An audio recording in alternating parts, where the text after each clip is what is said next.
Hello everybody, thank you so much for stopping by. On today's menu we are making spring roll the Ghanaian way.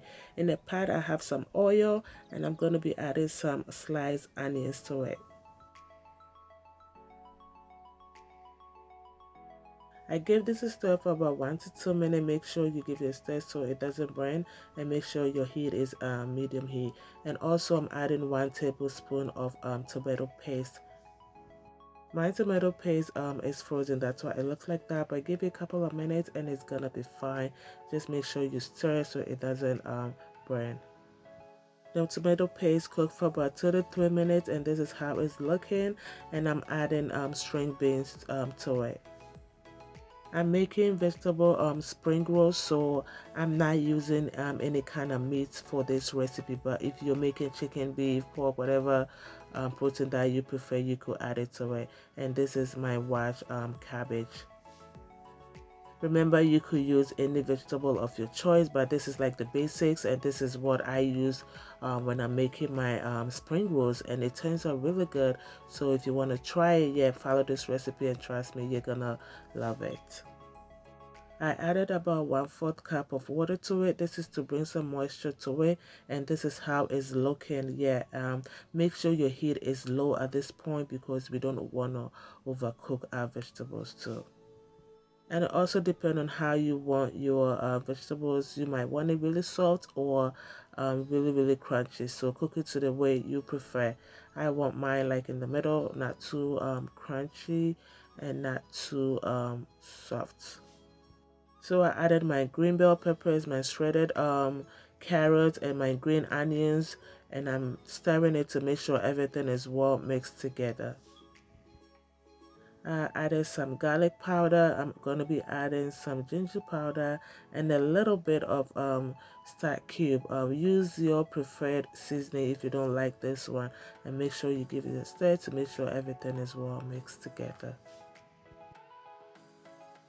After tasting it at this point, everything looks good, but I needed a little bit of salt, so I just added it.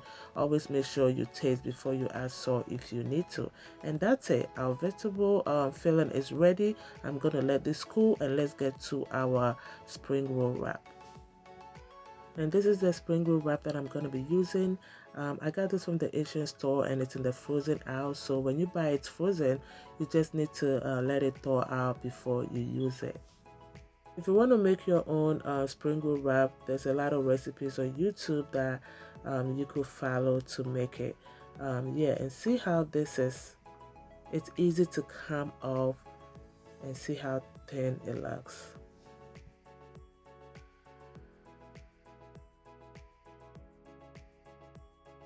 So I have some flour and some water. I'm just mixing it together to form like a paste.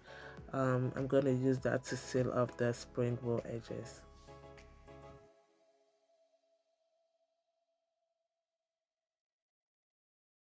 Because the wrap is so thin, I like to double mine when I'm making my spring roll. You don't have to if you want your spring roll to be really thin. I like the crust on the spring roll, so I like to double mine. And these are the steps that I take to fold my spring roll. If you have a better way, just go ahead and use that, but this is what I use to make sure everything is like well sealed inside, and it works perfect.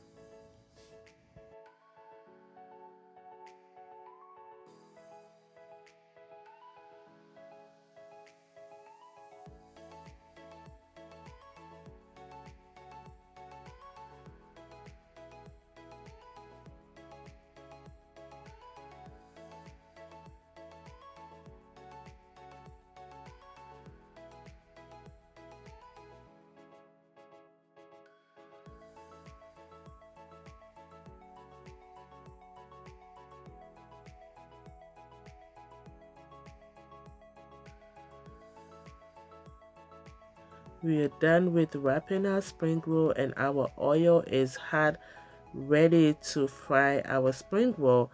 Yes, so just use any oil of your choice. This was a used oil, so it looks like that. It was an oil I used to fry something. I forgot what it is, but that's why it looks kind of like yellowish. Just use any oil of your choice, and that's it.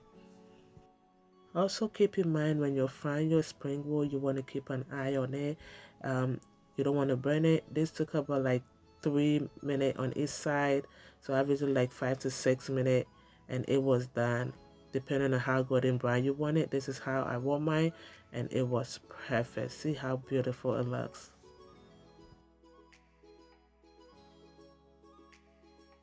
And our spring rolls are ready. This is like a Ghanaian style of spring roll. We don't normally have it with some sauce, but you could have it with any sauce that you prefer, and it was so good, crunchy, and the inside, the filling, oh my goodness, it was really good. Alright everybody, thank you so much for watching this video. I hope you learned something new. I hope you give this recipe a try, and I know you're gonna love it. Please give me a thumbs up if you love this video, and please subscribe to the channel if you haven't. This is Cook with Nikki. Be good to yourself, be good to everybody. It goes a long way.